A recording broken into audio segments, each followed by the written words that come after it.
Hello everyone, welcome to the e-Pathshala in the Department of Physics, Shri IIT College of Science, Akola.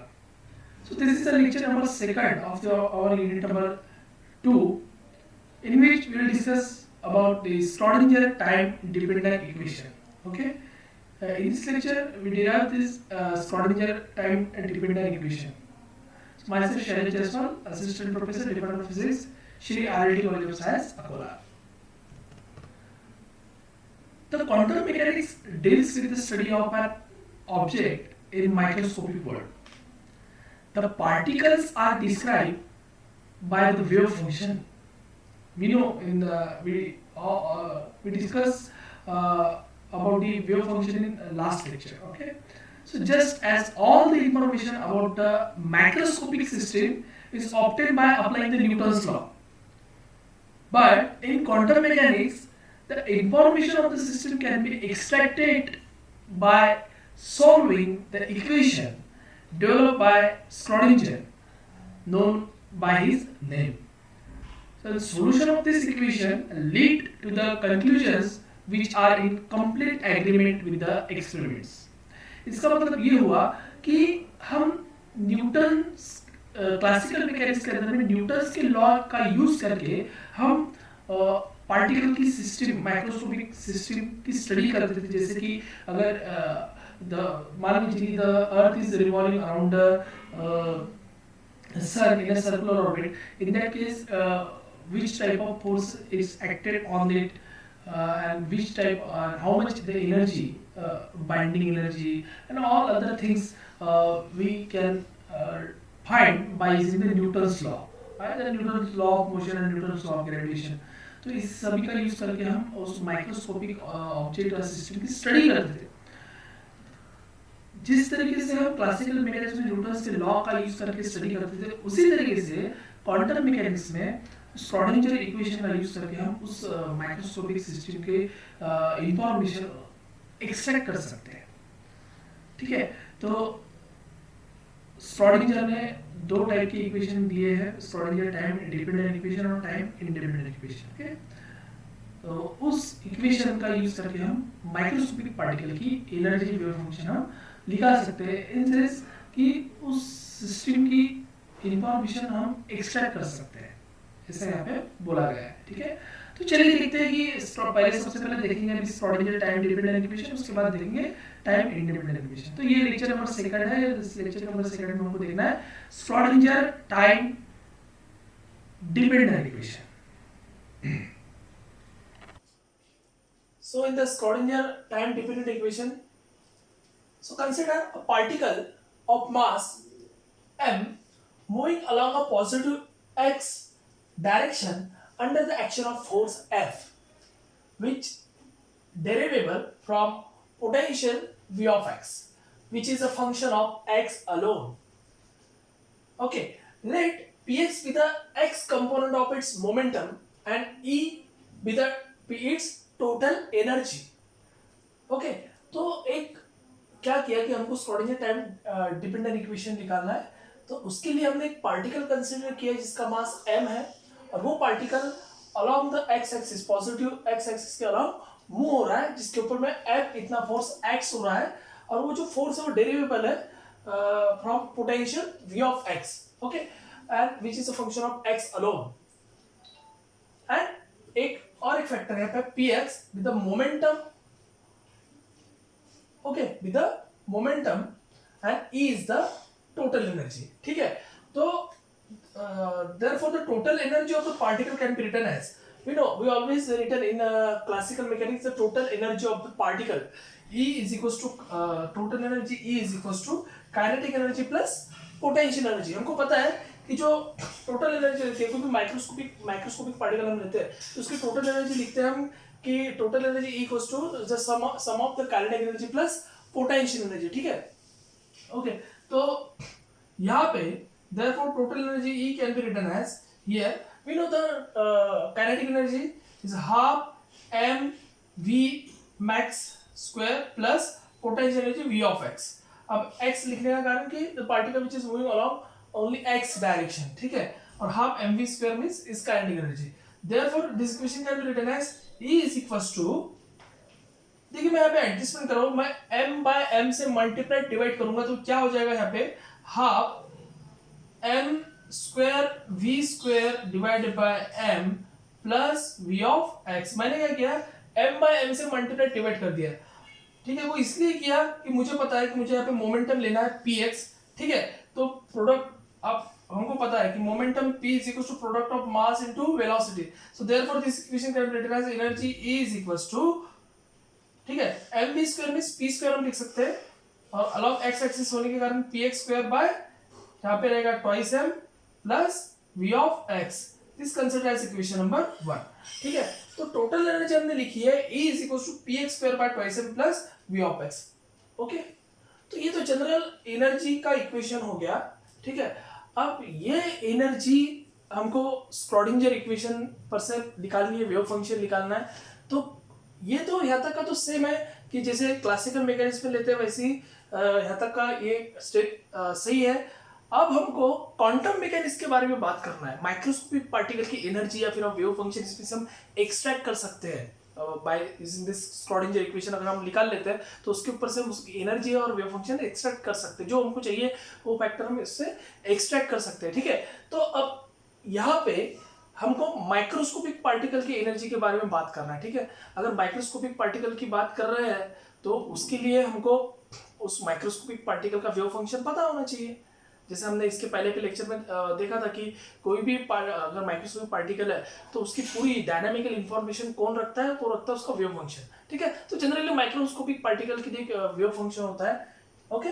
तो वो पहले हम wave function लेंगे, उस wave function का यूज करके हम ये फैक्टर निकालेंगे, मतलब मोमेंटम भी निकालेंगे यहाँ पे और उसकी एनर्जी का फैक्टर भी हम यहाँ पे निकालेंगे।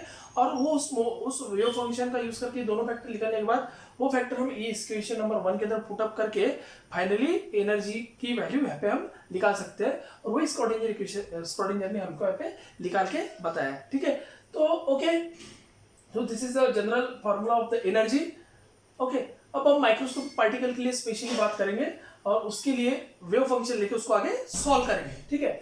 सो now we know the wave function associated with this particle, therefore the function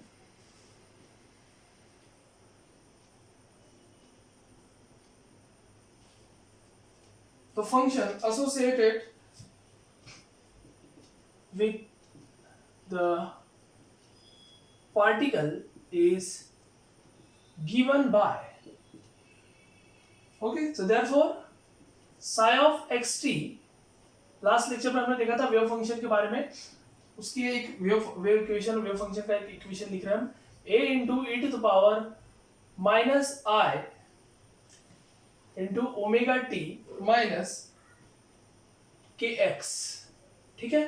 तो ये इक्वेशन था ये वेव फंक्शन है, a is amplitude, omega is angular frequency, t is a time, k is a propagation vector, okay, and minus I। तो I अगर आता है तो ये कॉम्प्लेक्स क्वांटिटी है, ठीक है। और कॉम्प्लेक्स क्वांटिटी होता है, वेव पैकेट है, कॉम्प्लेक्स क्वांटिटी होती है, इसलिए जो वेव फंक्शन यहाँ पे इस तरीके से बना है, ठीक है। अब ये वेव फंक्शन को मैं in the form of energy and in the form of momentum यहाँ पे लिखूंगा, ठीक है। वो इसलिए कि हमको यहाँ पे एनर्जी चाहिए। तो हमको पता है, हमको ये दो इक्वेशन पता है, we know the energy can be written as h cross omega and px equals to h cross into k, ठीक है। तो ये दो इक्वेशन में अगर मैं ओमेगा की जगह e बाय h क्रॉस रखता हूँ और k x की जगह मैं रखता हूँ px बाय h क्रॉस, तो ये इक्वेशन होगा psi of xt is equals to a e to the power minus I। अब देखिए ओमेगा की जगह मैं पुट करता हूँ e बाय h क्रॉस और kx की जगह पुट करता हूँ मैं p बाय h क्रॉस। तो h क्रॉस तो कॉमन हो गया, इसलिए वो h क्रॉस बाहर आ जाएगा, ठीक है। वो h क्रॉस यहाँ पे बाहर आ गया और अंदर बचेगा e into T minus px into x, ठीक है। सो this equation in the form of energy and momentum, मतलब ये जो वेव फंक्शन है ये in the form of omega के था और ये in the form of energy और मोमेंटम है, ओके। सो अब ये इक्वेशन को मैं कंसीडर करता हूँ, देखिए मैं इसको इक्वेशन 1 बोल रहा था, ये इक्वेशन को मैं कंसीडर करता हूँ इक्वेशन नंबर 2, ओके। अब इस वेव फंक्शन का यूज करके हम इसको आगे सॉल्व करेंगे और उसके ऊपर से ये एनर्जी और मोमेंटम की वैल्यू को निकाल देंगे। तो कैसे निकालेंगे देखिए यहाँ पे। सो नाउ मैं क्या करता हूँ यहाँ पे, ये इक्वेशन जो है इक्वेशन नंबर 2 को, अब इसमें दो ये है, इसके में एक t है एक x है। तो पहले मैं विथ रिस्पेक्ट टू t करूंगा, दो वेरिएबल है t और x है, ठीक है।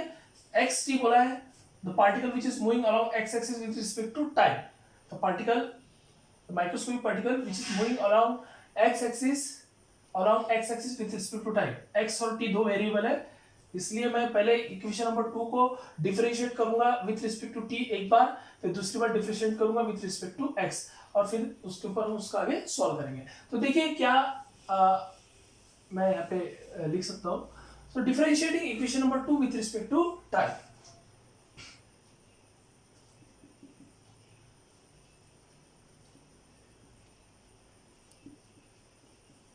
Equation 2 with respect to time t। Okay, तो देखिए del psi by del t is equals to a। अब यहाँ पे देखिए e टू द पावर, अब यहाँ टाइम फैक्टर है, ठीक है, इसका डेरिवेटिव निकालेंगे तो ये 0 आ जाएगा, सिर्फ यही t है इसलिए सिर्फ इतने इसका डेरिवेटिव आएगा। लेकिन e टू द पावर ये पूरी टर्म को हम कंसीडर करेंगे x। ओके, ये पावर में है, ठीक है, ये पावर में e टू द पावर। अब ये पूरा फैक्टर है उसको कंसीडर करेंगे e to the power x, और हमको पता है e to the power x का डेरिवेटिव होता है e to the power x, और फिर उसके अंदर में जो अगर वेरिएबल है तो उसका डेरिवेटिव अलग से निकलता है, ठीक है। सो a इंटू, फिर से मैं इस टर्म को जैसे वैसे लिखूंगा, e to the power x का derivative e to the power x minus i by h cross e t minus p x into x into, अब देखिए यहाँ पे विथ रिस्पेक्ट टू टाइम है तो ये t का 1 हो जाएगा, और बचा हुआ फैक्टर यहाँ पे आएगा minus i by h cross, ये अंदर मल्टीप्लाइड हो जाएगा इंटू e, क्योंकि t का विथ रिस्पेक्ट टू टाइम 1 हो जाएगा dt by dt। Okay, so this equation can once again be written as del psi by del t is equals to minus i by h cross into e। अब देखिए ये पूरी जो term है वो as it is Sai है ना, equation number 2 के ऊपर से हम जो पूरी टर्म इतनी टर्म ये साई है, तो मैं इसको लिख सकता हूँ साई x t भी हम लिख सकते हैं, लेकिन फिर अभी मैं यहाँ पे अवॉइड करूंगा। तो e psi minus i by h cross e psi, और we can written as e psi equals to minus, ये पूरे टर्म को मैं इधर लेके जाऊंगा, minus h cross by i del psi by del t। Okay, और here we can write as e psi। अभी जो i है ये डिनोमिनेटर में है, ये i को अगर ऊपर लेके जाओ, ठीक है, कॉम्प्लेक्स वेरिएबल में क्या होता है कि जो i जो डिनोमिनेटर में, इसको अगर नोमिनेटर में हम लेके जाते हैं तो उसको माइनस साइन लग जाता है, ठीक है। तो इसको मैं ऊपर लेके जाऊंगा तो इसका माइनस साइन, ये माइनस, ये बाहर का माइनस प्लस हो जाएगा, माइनस माइनस प्लस, तो ये इक्वेशन आएगा i h cross del psi by del t। ये इक्वेशन को मैं बोलूंगा इक्वेशन नंबर 3। ओके, तो अब ये इक्वेशन नंबर 3 रिप्रेजेंट करता है एनर्जी के फंक्शन को, E psi equals to I h cross del psi by del t। Okay, ठीक है, तो अब ये हो गया इक्वेशन 1, इक्वेशन नंबर 2 और इक्वेशन नंबर 3। अब फिर से मैं इक्वेशन नंबर 2 को डिफरेंशिएट, जैसे इस तरीके से मैंने डिफरेंशिएट किया इक्वेशन नंबर 2 को विद रिस्पेक्ट टू टाइम, उसी तरीके से मैं इक्वेशन नंबर 2 को डिफरेंशिएट करूंगा विद रिस्पेक्ट टू x, ठीक है, क्योंकि हमारे पास दो वेरिएबल है, एक x है t है, तो पहले t से किया बाद में x से करेंगे। So now similarly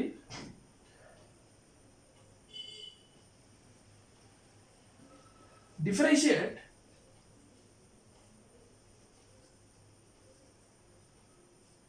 equation 2 with respect to x, ठीक है। तो फिर से देखिए यहाँ पे क्या होगा, del psi by del x is equals to, फिर से e to the power x का derivative e to the power as it is हो रहेगा minus i by h cross into e t minus p x into x into, अब देखिए यहाँ पे ये t है तो इसका डेरिवेटिव 0 आएगा, यहाँ पे x है तो del psi by del x का इसका डेरिवेटिव यहाँ पे होगा 1, और जो कांस्टेंट टर्म है मैं इसको लिख रहा हूँ यहाँ पे minus i by h cross, ठीक है, और यहाँ पे ये constant term minus px, okay, और ये x का 1 हो जाएगा। तो this equation can be written as therefore del psi by del x is equal to, अब देखिए फिर से a e to the power x, ये फिर से ये हो गया साई, ओके ठीक है। तो मैं इसको लिखता हूं अब यहाँ पे psi, okay, into minus I by H cross into minus P X, ये माइनस माइनस हो जाएगा प्लस, और यहाँ रहेगा I into P X by H cross, okay. Therefore here it can be written as, or del psi by del x is equals to I by h cross px into psi, ठीक है। फिर से मैं क्या करूंगा, again we differentiate again this equation with respect to x, okay. So here we can write as differentiating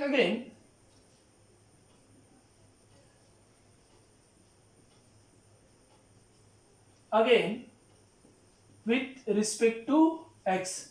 फिर से equation को विथ रिस्पेक्ट टू डिफरेंशिएट करेंगे, सेकंड डेरिवेटिव इसका निकालेंगे हम, तो del square psi by del x square is equal to minus I by H cross P X और del psi by del X, ठीक है। अब यहाँ पे जो del psi by del x है, ये फिर से मैं इसके एज इट इज मैं इसको यहाँ पे रख सकता हूँ। Therefore del square psi by del x square, second derivative के अंदर में फर्स्ट डेरिवेटिव की वैल्यू हम रख सकते हैं I H cross P X, as it is value मैं इसके यहाँ पे उठा के रखूंगा I by H cross P X, okay, into psi. So therefore del square psi by del x square is equal to, यहाँ पे देखिए इसका मल्टीप्लीकेशन होगा, ठीक है, I square by H cross square into P x square into psi, okay, and now we know that the value of I square is nothing but the minus 1, okay. So therefore this equation can be written as del square psi by del x square is equals to minus px square by h cross square into psi, or we can written as px square psi is equals to, मैं इस term को इधर लेके जा रहा हूँ, minus sign को भी इधर लेके जा रहा हूँ, minus h cross square del square psi by del x square, this considered as equation number, okay। तो ये इक्वेशन नंबर 3 हो गया, ओके। मैं इस इक्वेशन को इक्वेशन नंबर यहाँ पे देखिए इक्वेशन नंबर मैं इसको 4 बोल रहा हूँ, ठीक है, और ये इसको मैं बोल रहा हूँ इक्वेशन नंबर 5। अब यहाँ पे देखिए इक्वेशन नंबर 5 और equation number 3,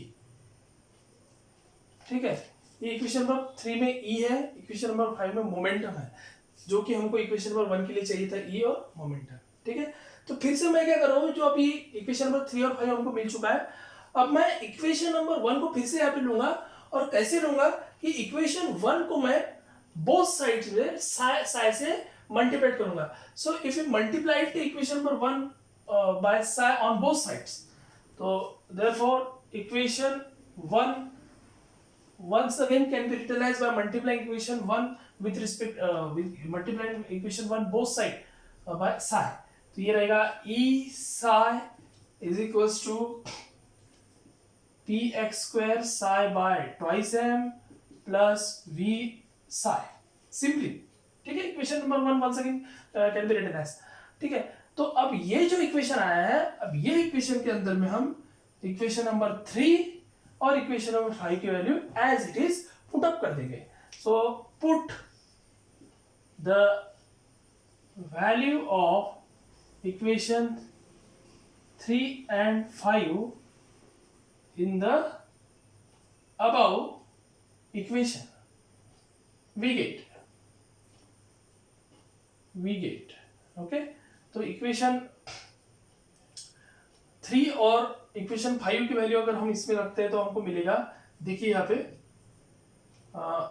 I H cross del psi by del t is equals to p x square psi की वैल्यू मैं रख रहा हूँ यहाँ पे, देखिए एच क्रॉस स्क्वायर यहाँ का by twice m into del square psi by del x square plus as it is जो पोटेंशियल है, ठीक है। पोटेंशियल क्योंकि इस पे 4 साइड्स हो रहे हैं इसलिए पोटेंशियल, और ये पोटेंशियल अलग अलग यहाँ से हम लिख रहे हैं, ठीक है। तो v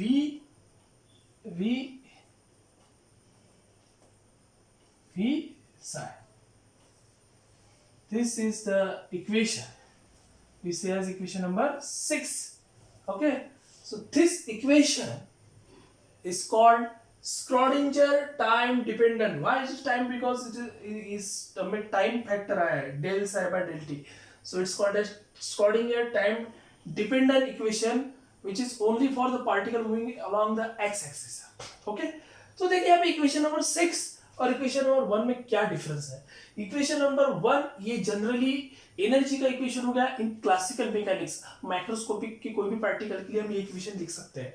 ठीक है, और हमने अभी थोड़े पहले इस लेक्चर में स्टार्टिंग में ही देखा कि न्यूटोनियन मैकेनिक्स से हम माइक्रोस्कोपिक न्यूटन के लॉ के ऊपर से उसको यूज करके हम उस माइक्रोस्कोपिक पार्टिकल की एनर्जी निकाल सकते हैं बाय यूजिंग दिस इक्वेशन. ठीक है, तो इसी के जैसा इक्वेशन 1 और 6 को हम कंपेयर करते हैं, तो इसी के जैसा माइक्रोस्कोपिक पार्टिकल क्वांटम मैकेनिक्स के अंदर जो माइक्रोस्कोपिक पार्टिकल होता है उसकी एनर्जी या फिर एनर्जी निकालना हो तो हम एनर्जी या फिर वेव फंक्शन निकालना हो तो हम ये इक्वेशन का यूज कर सकते हैं. ठीक है, तो equation 1 which is used in the classical mechanics, equation 6 called as Schrodinger time dependent equation for only one dimension particle moving along x axis. इसके ऊपर से हम एनर्जी निकाल सकते हैं. ठीक है, तो ये तो हो गया particle which is moving along x axis only one direction. अगर पार्टिकल 3 डायमेंशन में मूव रहा है, the particle which is moving along 3 dimensional space, so that तो यहाँ x आया, x की जगह आएगा मतलब x के साथ में आएगा x y और z. तो देखिए मैं इसको किस तरीके से लिख रहा हूं यहाँ पे. ओके, तो मैं इसको यहाँ पे लिखूंगा इन 3 dimension particle which is moving in a space. Okay, so for 3 dimension we can write it as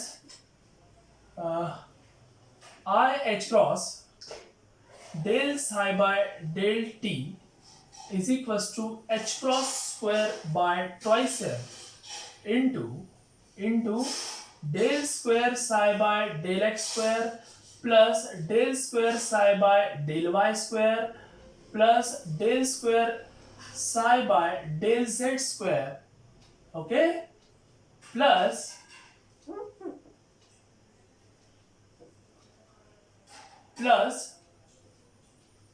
v of psi. Okay, ठीक है, और this equation can be written as or I h cross del psi by del t is equals to h cross square by twice m. ठीक है, तो इसकी जगह मैं लिख रहा हूं del square psi. Okay, plus v of psi. Sorry, यहाँ पे मैं लिखूंगा v of x, y, z into psi. v of x, y, z into psi. ठीक है, so this is the Schrodinger equation in 3 dimension and this symbol is called as nabla square. Okay, it's called as Laplacian operator. Here we can written as the value is written as del square psi by del x square plus del square psi by del y square plus del square psi by del z square. ठीक है, so this is a equation number 7. Here we can write as the equation number 7 is a Schrodinger time dependent equation in 3 dimension and equation number 6 is a Schrodinger time dependent in a 1 dimension, the particle which is moving along the x-axis. Okay, so this is all about the Schrodinger time dependent equation. Okay, so in the next section we will discuss the Schrodinger time independent equation. So thank you very much for watching this video.